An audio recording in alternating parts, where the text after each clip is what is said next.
One of them is, obviously, it's a very pretty place in all directions to look. Some wildlife out there. Yeah. All right, but part of this is, I told you before about thinking about that switch that went off and the track that went off. That track was called the Harbor Branch, and it went to Cape May Harbor. There's virtually nothing of it left, except some of the right-of-way, and that branch went into what we now know as the Lobster House. Its whole purpose, originally built, was to get the seafood coming in off all the ships and put them into refrigerated boxcars and bring them into market. What the Reading Railroad realized, though, was they had also a market over there that they wanted to tap, and that was the day fishing boats that ran out of, and still to this day run out of, Cape May Harbor, bringing sport fishermen and people fishing for their food in many cases.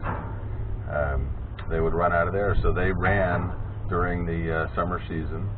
They would run special trains from Camden Ferry Terminal, which was where this railroad originally would have ended, and they ran them in straight into Cape May. The smallest trains we understand were about 12 cars, and the biggest on record is understood to be 22 cars. Now think about this: 22 un-air-conditioned passenger cars being pulled by first generation 2,000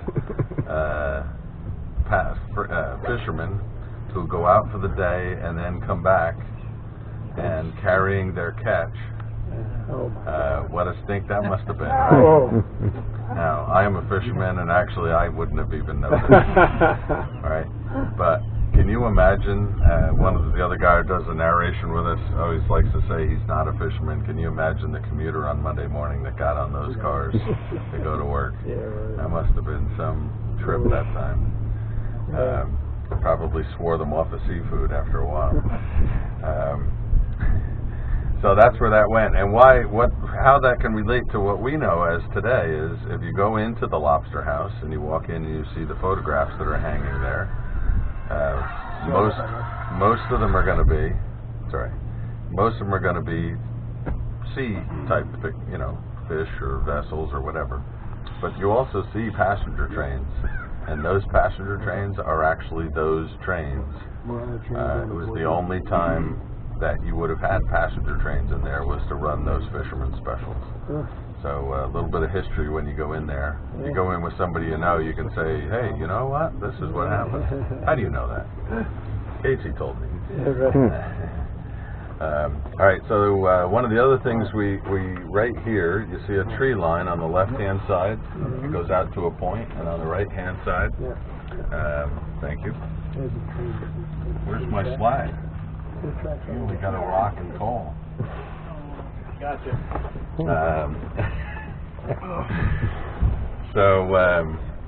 That is what's called a Y, and what it was used for was to turn steam locomotives around. Steam engines don't like to run backwards very easily, so they turn them around. One way to do it is on a turntable, which would have been much like the bridge, except in a pit, and they could turn it 360 degrees if they wanted to. The other way is in a Y, and so here's a lot more real estate with that. This is more real estate. Yeah. So what they would do here was, the train would come into town, go into Washington Street, drop their passengers, would then back out to about the area we are here, drop their cars, cut the steam engine off, throw a switch down below, and now the steam engine would back into that siding. And out in the middle there is a single piece of track, a couple of engine lengths long, and they would back out to that point, throw another switch, and then head down the left-hand side of that Y right there. And what that would do is, now the engine's aim it back towards Camden. They would bring it up to where that water tower is up there, because originally that location was the location of the Reading Railroad servicing facility for their steam locomotives. They're the ones who found the water. So what Cape May uses now was found by the railroad. Yeah. So they would service the locomotive, put it back onto the train, shove it back into Washington Street Station, and pick up their passengers, go back to Camden. Another little thing here about this specific spot, right behind us, we just came over a switch, and that switch has a track that leads off to the left-hand side into those trees. What it really does is it goes to Sunset Beach. And out at Sunset Beach, originally, there was what was called the Cape May Sand Company. Anybody see those things, those pictures of the ghost tracks that show up on the beach? Ever see it? There's you'll see these things. It's in the newspapers and certainly online. You see them. To do with Higbee? Yeah, over by Higbee Beach. That actually is the tracks that were in the Cape May Sand Company. They were not the tracks that were, they were part of the railroad, but they were private. So those were there. So that track here was built to reach the Cape May Sand Company, but originally the Cape May Sand Company moved their product over a trolley line that ran from Sunset Beach to Sewell's Point, which is where the Coast Guard station is. The trolley line was very, very pretty to ride because it rode on the beach. It was right at the edge of the beach. The only problem was it was right at the edge of the beach, and so when storms would come, it would wash the track out. It would cover the track in sand. And as a matter of fact, what I'm told that part of what was the right-of-way of the trolley tracks is now 100 yards out into the ocean. That's how much of the land has been consumed by the ocean since that time. So because of all that upkeep and stuff, the trolley company, back before World War I, the year before World War I, we got involved in World War I. Before that, at that time, they abandoned that track. The Navy ended up using the track to build what ended up being the, did I mention before about the air base out there? Yeah. So they ended up using that track because at the time, trucks during World War I time could not handle, even today, they don't handle what a train can handle, but the trucks couldn't handle all of the necessities to build that base, so they brought it in by rail. And one of the stories, which I haven't told today, Carol, you're going to learn something there. One of the stories is they took depowered trolley cars, they're not using the motors and the wheels and the electric lines, and they bought a gas-powered engine. And that gas-powered engine, well, it doesn't exactly resemble what is pulling us today. The gas-powered engine was what used to pull the cars off of this track out to there, and was also used to haul those depowered trolley cars and bring the sailors from the base into town. They called them Liberty Specials, and there's photographs you will see of guys hanging off these cars, and that was them coming in to go see how much liquor they could consume. I think some of those are hanging at the Congress. Oh, are they? People on the Liberty. Okay. Yeah, So, our normal narrator, Paul Mulligan, he has a bunch of pictures. Yeah, he has a book of Paul, who does the narration, gets into a lot more dates and details. Oh yeah. I've been in the railroad business too long to have that kind of memory. So anyway, so when the sand company now is not, the trolley company's gone, the sand company still wants access. The Reading Railroad builds this spur over, and now is over there. The sand company goes out of business, and the Northwest Magnesite Company builds a facility out on Delaware Bay at Sunset Beach. And if anybody been out there in the Sunset Beach? No. Okay. If you go to Sunset Beach, there's a water tower. As you ride towards there, water tower stands tall on the right side. That's the property of what was called the Northwest Magnesite Company. Magnesite was a product that was used in the manufacturing of fire brick.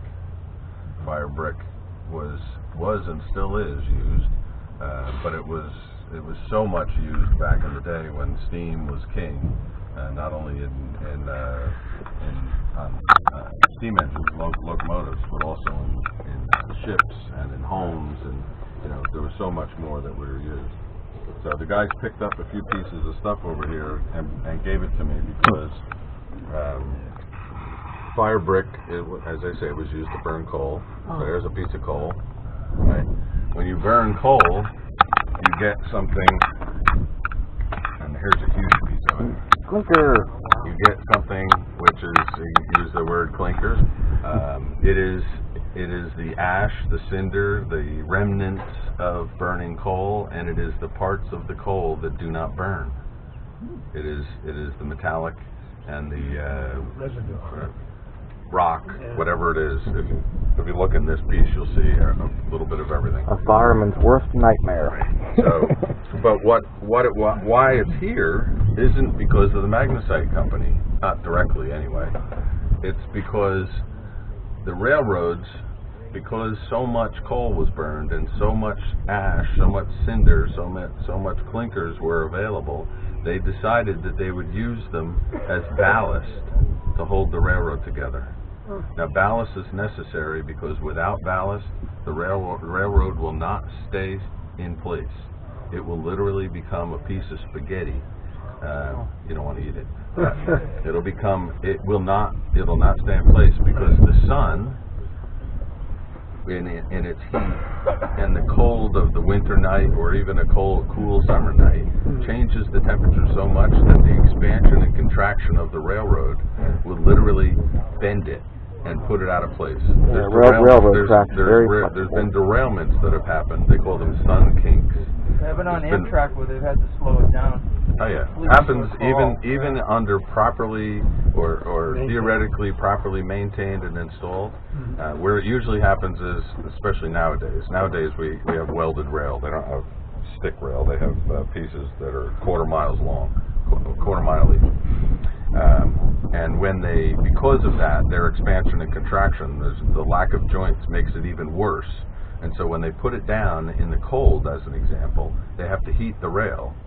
They have to work with the rail as they put it down, and so that there's a medium temperature, let's say, and even then it can still happen. So the ballast is used to keep the railroad in place. The ballast is also used because wood ties have been the preferred method of having keeping the railroad in place for many years. And so the ballast was used to allow the water to flow through and not rot the wood ties. Wood ties have an expected life of about 30 years. Right? It's a long time. The new ties, which are made out of concrete, have an expected life of about 30 years. And actually, they're not even lasting that long because they're rigid. And the movement that you felt riding along here is actually breaking them down prematurely. And they're not lasting as long as they would. So you're saying the wood was better? The wood is actually a better product in many ways. The good part of the concrete tie is, and they use them on the high-speed lines and stuff, is that when they're good, when they're in place, when they're doing their job, they're very sturdy. And so the trains that run up and down the Northeast Corridor at 135 miles an hour have a very level, very sturdy base. You don't feel it bouncing as much. Today they use rock like this, and actually this is a better product than this was, because this was arbitrary in all different shapes and sizes and little pieces and big pieces. This stuff actually, when it doesn't tend to lay together, it wouldn't create one solid mass, which is what happens with this stuff. It tends to be in places that it allows the water to flow through. Anybody have any questions? Who just keeps this clear? We do. You do. We just cut it on Friday. Oh, okay. I was thinking I was mowing the lawn. Yeah, it grows very quickly, obviously, down here, and because there's not a lot of ballast. When there's ballast, by the way, it also reduces the growth of anything because there's nothing to grab onto. Any plans on modifying this line, or are you guys fighting like to preserve it? Because I've heard there's people that want to convert to a nature trail in some places. They already got one. Yeah. Good. No, I there's hope no good. plans to turn Good. it into a bike trail or a nature Good, trail or good. anything. Yeah, that's good. This is our, as Carol says, we should be bringing more people out here, and this is our nature trail. We'll bring them out and let them sit in the water drink. Yeah, down with rails to trails.